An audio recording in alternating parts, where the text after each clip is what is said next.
Hello, bienvenue dans votre nouvel épisode de la Gazette des Nazaréens. Aujourd'hui, le titre du podcast c'est « Parents, cultivons l'amour dans le cœur de nos enfants ». Avant de vous parler d'amour, générique. Bienvenue dans Génération Nazareth, le podcast de la famille chrétienne. Si vous avez besoin de conseils pratiques pour nourrir et développer la foi au sein de votre foyer, vous êtes au bon endroit. Installez-vous, c'est parti. Je vais aborder ce sujet qui me semble pour moi vraiment primordial, cette histoire de cultiver l'amour dans le cœur de nos très chers enfants. L'amour, c'est aussi cultiver la gratitude, ça va avec. Alors, comme je vous ai déjà souvent dit, il y a un certain mimétisme chez les enfants qui vont forcément copier ce que font les parents. On voit qu'en nous regardant, ils apprennent par exemple à marcher, à parler. Tout ça, c'est parce finalement, ils nous voient faire. Nous, on a l'impression que c'est parce que c'est un développement un peu automatique, etc. Ben voilà, il rampe, il marche, ensuite il fait ceci, cela. Non. Donc, bien évidemment, vous pensez bien que je vais vous dire, le premier point, c'est d'incarner nous-mêmes cet amour, ces valeurs de foi qui peuvent se retrouver dans, par exemple, la compassion envers les autres, la charité, la générosité que vous pouvez avoir vis-à-vis des autres, la joie, et bien sûr cette histoire d'amour. Allez, on va passer un peu aux conseils.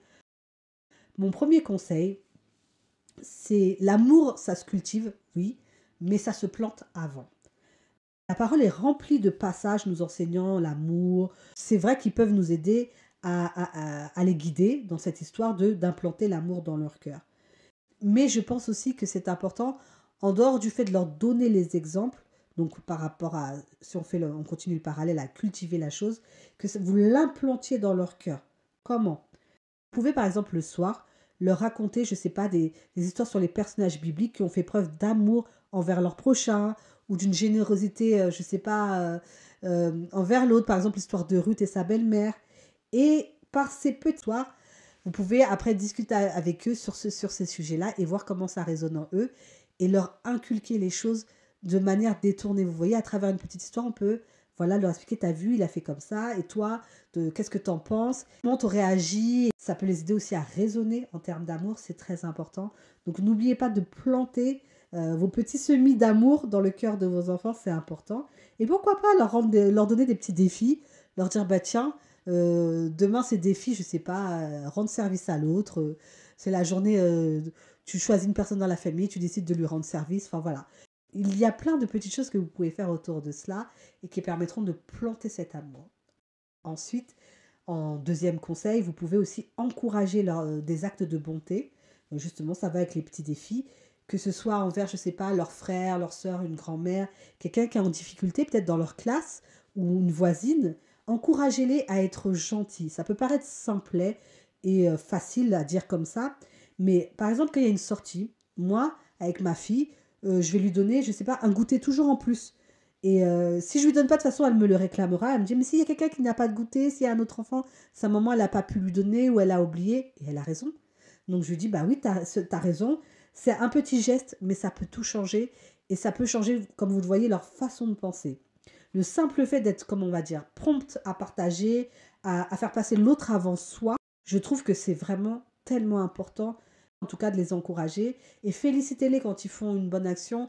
Dites-leur, voilà, oh là là, je suis fière de toi, bravo, t'as aidé tel machin. Ah, c'est bien, ça y est, tu lui as mis les chaussures à ta petite soeur ou à ton petit frère. Ah, merci beaucoup, oh là là, c'est très gentil de ta part. C'est important de valoriser ces choses-là, ça paraît rien. On le voit bien, par exemple, dans un couple. On est heureux quand notre mari nous dit, ah là là, le repas, il est bon, hein, merci d'avoir fait le repas, merci d'avoir plié mes vêtements. C'est des choses qui, pour vous, vous dites, mais de toute façon, voilà, je sais pas, c'est logique ou quoi que ce soit. Moi, mon mari, quand il plie les vêtements, ou il a fait des machines, ou je sais pas, il fait à manger parce que c'est lui, le fin gourmet ici, eh ben, je le remercie. Je dis, ah là là, chérie, c'est très bon, merci beaucoup. Et même si je vois qu'il fait genre, mais je sais qu'il est content. Donc, encouragez-les. Troisièmement, enseignez-leur la gratitude.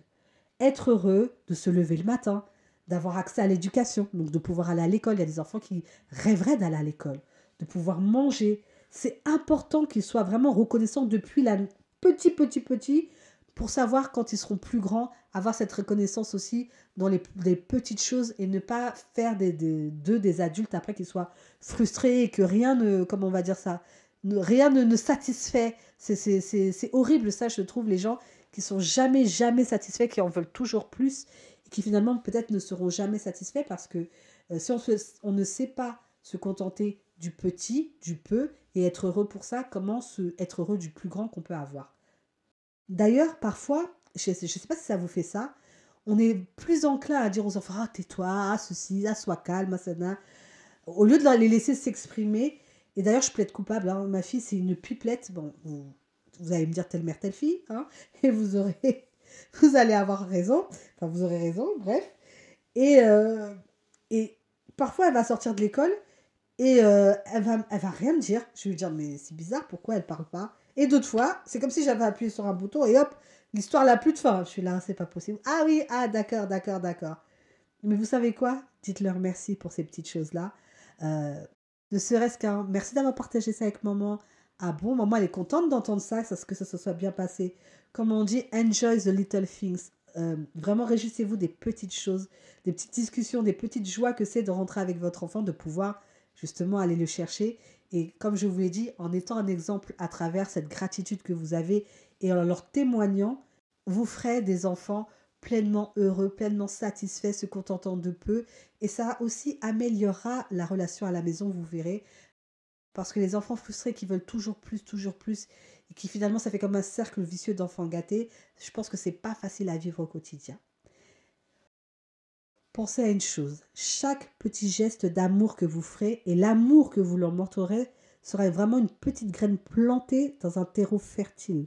Les enfants, c'est notre futur, c'est vraiment notre futur et on a besoin d'un futur meilleur que celui dans lequel on vit, n'est-ce pas? Donc si on a besoin de ce futur-là, il faut, comme on va dire, bien planter l'amour, bien arroser tout ça avec de l'amour encore pour que ça puisse donner de belles plantes en Christ. Amen. Allez, on se retrouve pour le prochain épisode très vite. Que Dieu vous bénisse. À bientôt.